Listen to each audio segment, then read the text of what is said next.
સુરતના કાપોદ્રા વિસ્તારમાં આવેલ ભરતનગર ખાતે વહેલી સવારે ભીષણ આગ લાગવાનો બનાવ બન્યો. પ્લોટ નંબર 46 અને 47માં અચાનક આગ ફાટી નીકળી. આ દુર્ઘટનામાં એલપીજી સિલિન્ડરમાં ભીષણ વિસ્ફોટ થતાં 2 વ્યક્તિઓના મોત થયા, 9 ઘાયલ થયા છે. ફાયર વિભાગના જણાવ્યા અનુસાર લગભગ 5 વાગ્યે ફાયર કંટ્રોલ રૂમને ભરતનગર ખાતે આવેલી G+3 મકાનમાં આગ લાગી હોવાની જાણ કરાઈ હતી. ફાયર વિભાગની ટીમ ઘટનાસ્થળે પહોંચે તે પહેલા જ ઇમારતમાં રાખવામાં આવેલા એલપીજી સિલિન્ડરમાં ભીષણ વિસ્ફોટ થયો, જેના કારણે વિકરાળ સ્વરૂપ ધારણ કર્યું.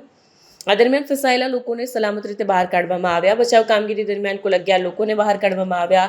2 લોકોના મોત થયા છે, જ્યારે 9 લોકોને સામાન્ય ઇજાઓ પહોંચી છે, જેમને સારવાર માટે ખસેડાયા છે. આ તમામ સિલિન્ડર વધુ કાર્યવાહી અર્થે પોલીસ વિભાગને સોંપવામાં આવ્યા છે. પ્રાથમિક તપાસમાં ઇમારતમાં વિવિધ ખાતાઓ ચાલતા હોવાનું પણ સામે આવ્યું છે. પોલીસે વધુ તપાસ હાથ ધરી છે.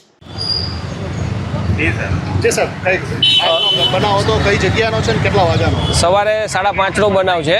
આપણે ભરતનગરમાં ખાતા આવેલા છે. ખાતા નંબર છે 46-47. તેમાં કોઈ અગમ્ય કારણસર આગ લાગેલી, જેની અંદર વિભાગને જાણ થતાં ફાયર વિભાગને તરત જ 4 ફાયર સ્ટેશનની ગાડી ઘટના સ્થળ પર મોકલી આપેલી.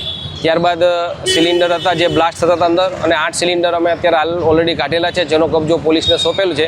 જેમાંથી 3 સિલિન્ડર બ્લાસ્ટ થઈ ગયેલ છે. અને ખાતા છે બંને 46 અને 47, જેમાં ત્રીજા માળ ઉપર એ લોકોએ પતરાનો શેડ બનાવેલો છે. જે પતરાનો શેડ હાઇડ્રોલિક પ્લેટફોર્મથી અને ફાયર ટીમ દ્વારા એ પતરાનો શેડ કાપી અને પતરા તોડીને અને અમારી રેસ્ક્યુ કામગીરી કરેલ છે. જેમાં ટોટલ 11 પર્સન ઇન્જર્ડ થયેલ હતા. એમાંથી 2 પર્સન જે છે એ એક્સપાયર થઈ ગયેલ છે, અને બાકી જે 9 જણા છે અત્યારે સ્વિમેર ખાતે નાની મોટી ઈજા અને જે હોય એના હિસાબે અહીંયા લઈ ગયેલ છે.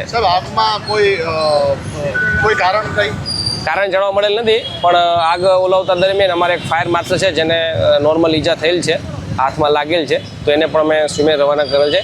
અને ઘટનાની અને ફાયર કોલની ગંભીરતાને જઈ ફાયર ખાતાના અમારા વડાશ્રી, ચીફ ફાયર ઓફિસર શ્રી સહિતની પૂરો ટીમ જે ઘટના સ્થળ પર હાજર હતી અને અત્યારે અંડર કંટ્રોલ છે. અને જે પણ બ્લાસ્ટ થયેલા સિલિન્ડર છે એલપીજીના, એ અમે પોલીસને હેન્ડઓવર કરેલ છે તપાસ માટે.